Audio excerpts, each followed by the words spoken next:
underway here. Fight. In the all black, the long sleeves is Meregali, the Brazilian, now based here, training with New Wave Jiu-Jitsu in Austin, Texas. With a short sleeve colored rash guard on is Breylor Grout, hailing from San Diego, where he also trains with Legion American Jiu-Jitsu, a team founded by Keenan Cornelius. Yeah, there's a man who has some experience with Nicholas Meregali. One of the most exciting matches we ever saw at the IBJJF World Championships took place between those two athletes. I'm sure he had some input on maybe Meregali's mindset, let's say, if not his no-gi game.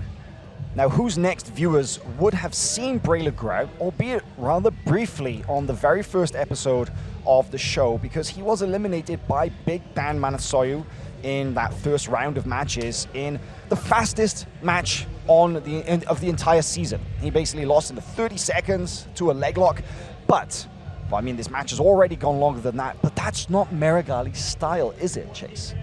No, you know, he never really favored the legs and the gi. You have to think he's become more and more competent as he spends time with the New Wave team with John and Gordon, but clearly definitely looking ahead to ADCC by focusing on his wrestling. We're seeing more of that tonight. Not shocked at that. It's all about getting time on the mat, and nothing's more valuable than actual competition time, putting those skills into place. You see Breylor, though, is on the single here. Yeah, we've seen some single leg defense here from Meregali, and does a good job in maintaining his balance throughout that sequence. Now, here's the question when it comes to the ways to victory for both of these competitors. Meregali won his first ever no-gi match earlier this year against Arnaldo Maidana by way of armbar very, very late into that 15-minute match. We see there from Breylor Grout, we've seen him in action in, let's say, IBJJF points tournaments. We've seen him in action at Nogi Worlds and multiple other tournaments.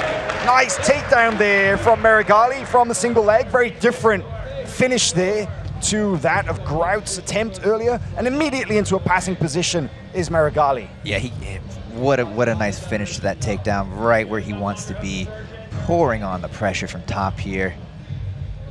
Fantastic opening moments here from Nicholas Meregali, looking maybe to peek around to the back or just finish the pass.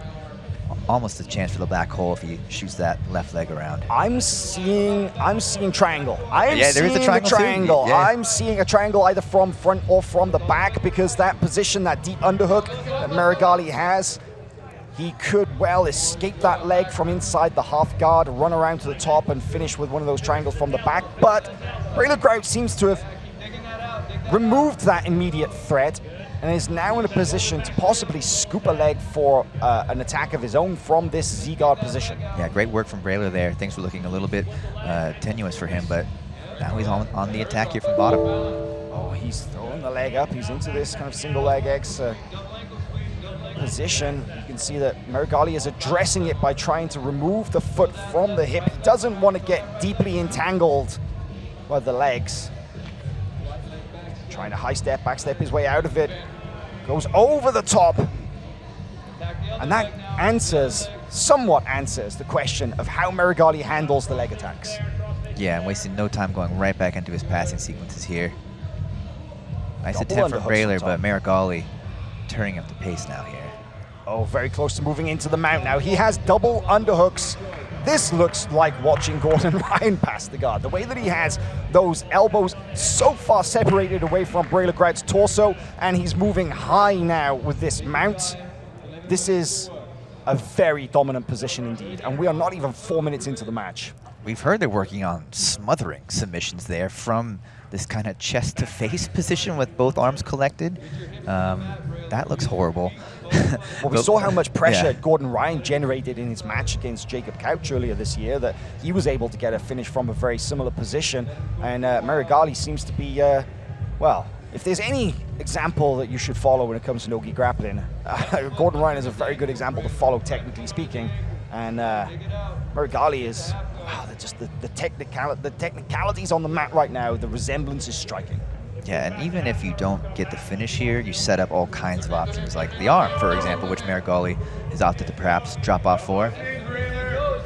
Gone high now into S-mount kind of territory. Breylor Grout, you can see him trying to bump using his legs. He's got a deep rear naked style grip of the arms, which was protecting him, and he finds his way out, but not completely out of danger. Meregali is straight back into this knee cut style passing position. But there is an escape from Breylor Grout, who is back to his feet. Let's see what the judges' favor has to say. Well, I think we know where that's going, but great work from Breylor to make things back all even now. Neutral position and on a single leg. But it's Meregali here finishing on top. Yeah, that is definitely not a surprise. Judges favor Meregali in that opening stanza of the 15-minute match. Of course, these are not rounds or points. They are simply an indication of where the judges, where their opinion lies as we move through these matches. But yeah, we can. Doesn't take a grappling expert to understand why Meregali was given the judges' favor here in this match so far. No, but this match has been a real treat to watch so far. We're seeing a lot more of Meregali's game, Nogi game. Breylor has also had some moments, so this has definitely been much more action than we saw in Meregali's first route here. Oh, now we see this is possible triangle territory. You can see that it's almost like a deep half, but the elbow's been compromised so much. Oh, and now you see that Meregali is cycling through various grips. And I feel like he's almost testing out some positions here, but he can't afford to leave his leg lying around too long in these kind of positions. If Breylor Grout was able to kind of get a little bit of elevation into that leg entangle could be trouble, but right now the smash pass position is good for Meregali. Oh, look at that again, moving over the legs into the mount. Just complete positional control.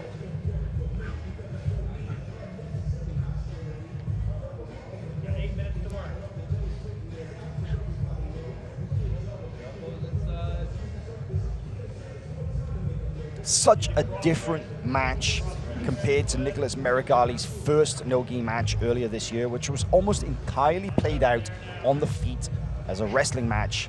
We've got a much better glimpse into what Nicholas Meregali's no-gi grappling game looks like on the mat. That's right. And now he's collecting just the one arm, maybe thinking of a head and arm choke here. Now back to two.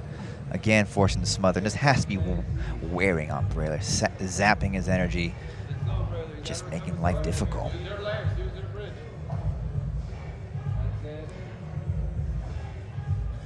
Those elbows are so high. Meregali has used that control position more than once to advance his hips up higher and possibly look for an arm bar, but there's multiple attacks from here, right? Absolutely. It really depends too on exactly how Breylor opts to defend. Right now, maybe he might actually end up going belly down, doing anything he can to get out of here, giving up his back. We saw Meregali drop off for the arm earlier. There's a head and arm choke.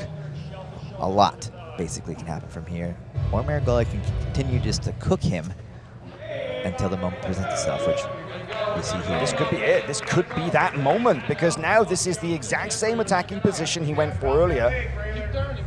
Breylor's grip is really what's saving him in this position. His posture completely compromised. Meregali is in a very, very dominant position.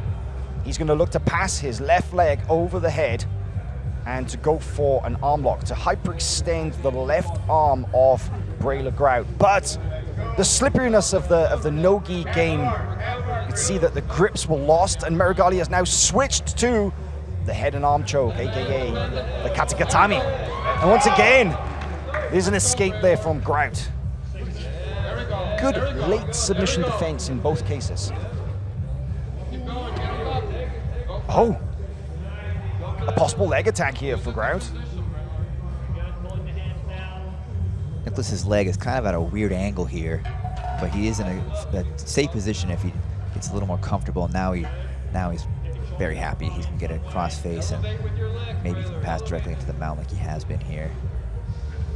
Yeah, by keeping his hips on top of that right knee, it kind of kills a lot of the elevation that Grout is able to enact. And you can see Danaher is right there, quietly, calmly coaching Meregali through these positions. And Meregali once again moves into this mount, and I think that his intentions are clear, Chase. He's had the opportunity to finish in various ways. He seems intent on getting the arm in a specific manner.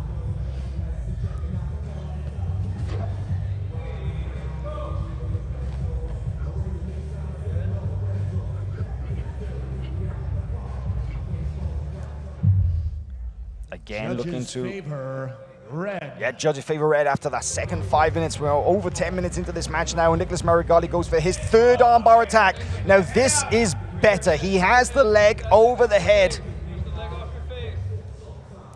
Let's see if he can actually hyperextend the arm. The grip of Breylor Grout, he's got a rear naked choke style grip that is saving him. You can see him trying to pop the arm off there.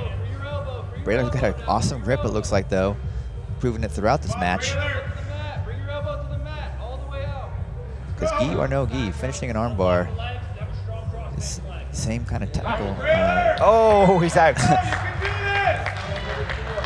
Yeah, there's the same steps that you would apply in that escapes, in that situation, right? Whether it's gi or no gi, and Grout did the perfect technical defense to that submission attack. Sorry, I caught up watching Breylor sort of work his way out of that. Hypnotized by the jiu-jitsu techniques on display. There's a lot to learn here. Now we see Nicholas on bottom for the first time in his no-gi career. I think he didn't spend much at all in the Maidana match, and now for the first time here in the Breylor match. Not for very long. Immediate sweep here, back to top. But I was curious what that might look like. And here we have Breylor maybe thinking about hunting for a leg. Meregali seems calm as well in this position. I'm sure that one of the first things that he would have wanted upon joining forces with the New Wave team was to get a good grip of what those leg locks look like and what threats to be aware of, and he seems very comfortable in defending those positions. Right back into pressuring Grout. Out of danger though, here's a much deeper entanglement now, because Grout actually has the ankle lock grip around the base of the leg. Meregali calmly slides it out.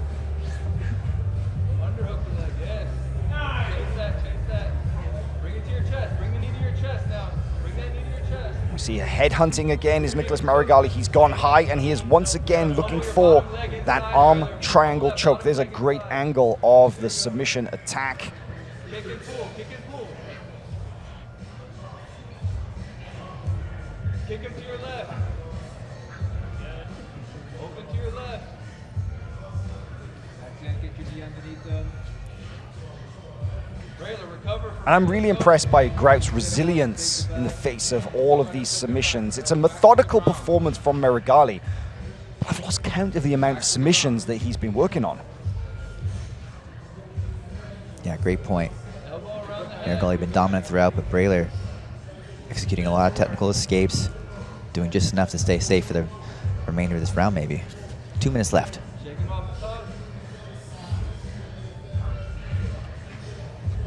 Oh, there is a much better look at the arm triangle choke now. I think that's a lot tighter. That looks good. Stop! There is the finish. There is the tap. In the 13th minute of the match, Nicholas Meregali gets his second no-gi submission in as many matches by way of arm triangle choke here on Who's Number One.